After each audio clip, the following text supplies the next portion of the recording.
ఇటు రాజకీయ అంటే ఈ ఫ్యాక్షన్లో చాలా కోల్పోయాము, అసలు ఫ్యాక్షన్ వద్దురా బాబు, ఈ ఫ్యాక్షన్లో చాలా కోల్పోయాం, జీవితాలనే కోల్పోయామని మీరు చాలాసార్లు భావించామంటారు.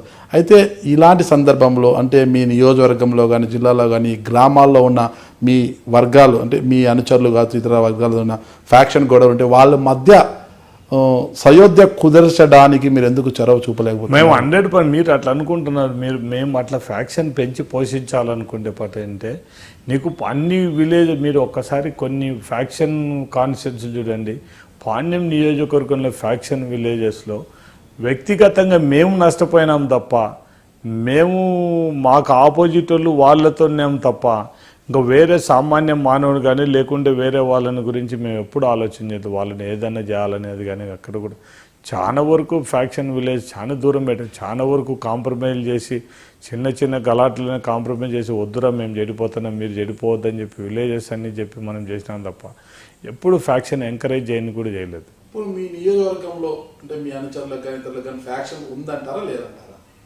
ఇప్పుడు అందరూ మాకు ఇప్పుడు మా నియోజకవర్గంలో ఫ్యాక్షన్ గురించి ఆలోచన చేసేవాళ్ళు లేనే లేరు. ఇంకా అందరూ కూడా సయోధ్య శాంతియుత మార్గంలోనే మీలాగే అందరూ కూడా.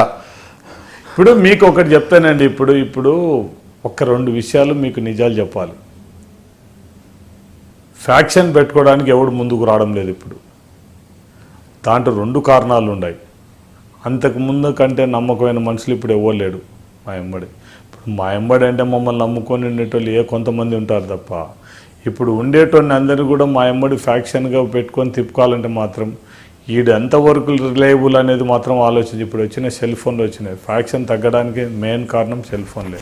నేను ఇప్పుడు నేను ఉన్నాను ఇది ఎక్కడున్నా నా దగ్గర ఉండేటోడు నన్ను ఫాలో చేసుకుంటూ వచ్చేసి కూడా పలానా చాట ఉండాలని ఎవరైనా చెప్పేయచ్చు. ఇప్పుడు 2 విధాల ఇప్పుడు ఫ్యాక్షను ప్రాబ్లము మనిషి ఈజీగా దొరకడానికి అవకాశం ఉంది. దాంతోపాటు ఈజీగా ముద్దాయి కావడానికి ఈయన మీద కన్వెక్షన్ శిక్ష కావడానికి కూడా అదే పరిస్థితి ఉంది. ఇప్పుడు ఈ మీడియాను ఎంత ఉపయోగించుకుంటే మీడియా ఎక్కడనేది ఇవన్నీ మొత్తం లొకేషన్ ట్రేస్ చేస్తే ఎక్కడండి ఎవడు స్కెచ్ చేసినాడు ఏం చేసినాడు ఎవరు మాట్లాడినారు ఇవన్నీ కూడా ఐడెంటిఫై చేసేదండి. ఆ పరిస్థితుల్లోనే ఇప్పుడు ఫ్యాక్షన్ మొత్తం అంతా తగ్గిపోయింది. అంతకుముందు అంత నమ్మకంగా మేము మా ఫాదర్ వాళ్ళు చనిపోయినప్పుడు మా విలేజెస్ చూసినాం. మాకు అప్పుడు స్వచ్ఛందంగా వాళ్ళు ఏం రూపాయి ఆశించకుండా మా ఎంబడి వచ్చింది. ఇప్పుడు మా ఎంబడి తిప్పుకునేటోళ్ళు మేము ఖచ్చితంగా జీతాలు ఇవ్వాల్సిందే. జీతాలు ఇవ్వకుండా ఎవరు తిరగని పరిస్థితి. అంటే మీ పెద్దలంతా కూడా ఫ్యాక్షన్లోనే ఉన్నారు, ఫ్యాక్షన్లో మట్టి కొట్టిపోయారు, మీరంతా కూడా కొంత పరిజ్ఞానం కలిగారు. అంటే ఈ ఫ్యాక్షన్ అనేది మిమ్మల్ని మీరు కాపాడుకోవడానికి ఫ్యాక్షన్ నడిపారా, లేకపోతే మీ పెద్దల్ని చంపిన వారిపైన ప్రతీకార ఏచ్ఛకు మీరు ఫ్యాక్షన్ నడిపారంటారా? మీరు ఇప్పుడు మా ఫాదర్ వాళ్ళని చంపినారు, మేము వద్దనుకునే మమ్మల్ని వదిలిపెట్టని పరిస్థితి. మేము కాపాడుకోవడానికైనా మేము ఫ్యాక్షన్ చేయాల్సిందే తప్పదు. అది అంటే మొత్తం ఎన్నేళ్ళు నడిచిందంటారు మీకు ఫ్యాక్షన్ అంటారు? ఇప్పుడు 85 నుంచి అంతకుముందు 79 నుంచి ఇంకా మా ఫాదర్ వాళ్ళు చనిపోయినారు. అప్పటి నుంచి 79 నుంచి అంతే 74 నుంచి ఫ్యాక్షన్ స్టార్ట్ అయింది. అంటే మొత్తం ఈ ఫ్యాక్షన్ కావచ్చు ఈ రాజకీయాలు ఒకనొక దశలో మీరు ఇవన్నీ వద్దురా బాబు వ్యాపారం చేసుకుంటాం వ్యాపారాల వైపు వెళ్ళిపోతానని ఒకనొక సందర్భంలో భావించారనేది అంత దిగజారి అంత భయపడి ఇంకో దీన్ని వదిలిపెట్టి పోవాలనే స్టేజ్ ఎప్పుడు రాని కూడా రాలేదు. అది ఎప్పుడు అట్లా అనుకునే స్టేజ్ కూడా కానే కాదు. అంటే మొత్తం మీద వ్యాపారం వైపు అయితే ఎప్పుడు వెళ్ళాలనుకోలేదు మీరు?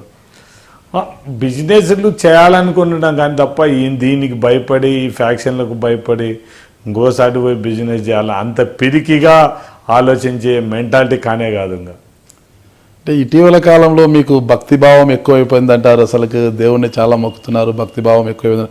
అంటే ఈ భక్తిభావం ఇటీవల ఎక్కువ కావడానికి గతంలో చేసిన తప్పిదాలు మీరు ఒకటి చెప్తాను అంటే దేవుని ముక్తే తప్పు చేసినాడు దేవుని ముఖాలు లేకుంటే ఎవరు ముఖం అంటే గతంలో ఒక ఫ్యాక్షన్ నేతగా ఉన్న మీరు అంటే పెద్దగా భక్తి చెప్తాను ఇటీవల కాలంలో ఎక్కువ మీరు ఒకటి ఆలోచన చేయడం లేదు.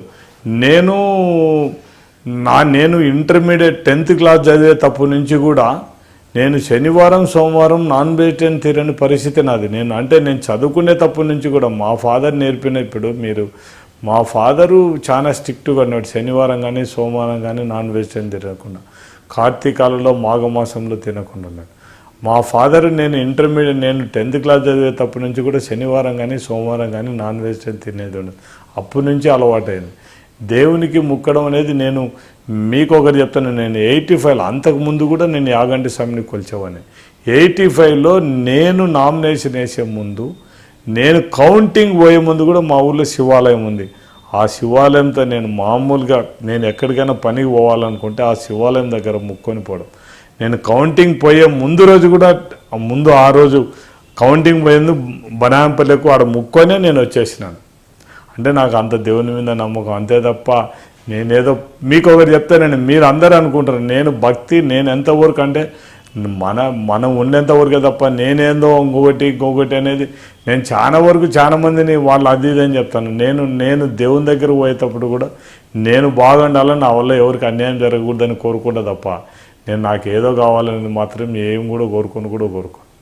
అంటే గత ఫ్యాక్షన్ జీవితంతో తీసుకుంటే ఈయన పోల్చుకుంటే ప్రస్తుతం ఫ్యాక్షన్ లేకుండా ఏదో ప్రశాంతంగా చూసిన ఈ జీవనానికి ఆ జీవనానికి ఎలా ఉందంటారు? అసలు ఇప్పుడు ఎలాంటి జీవితాన్ని గడుపుతున్నారు? మీకు ఒకటి చెప్తానండి, ఇప్పుడు ఈ జీవితం ప్రజలకు నేను చెప్తానండి కదా, అంతకుముందు ఎమ్మెల్యే కంటే 2004 నుంచి ఒక వ్యక్తిగా ఎమ్మెల్యేగా నేను ఏదైతే రాజకీయాల్లోకి వచ్చినానో అవన్నీ కూడా చేయగలిగానంటే సామాన్య మానవునికి కూడా అందుబాటులో ఎమ్మెల్యే అనుకుంటే ప్రజలకు ఏదైనా చేయగలడనేది చూపించాలనే ఉద్దేశంతోనే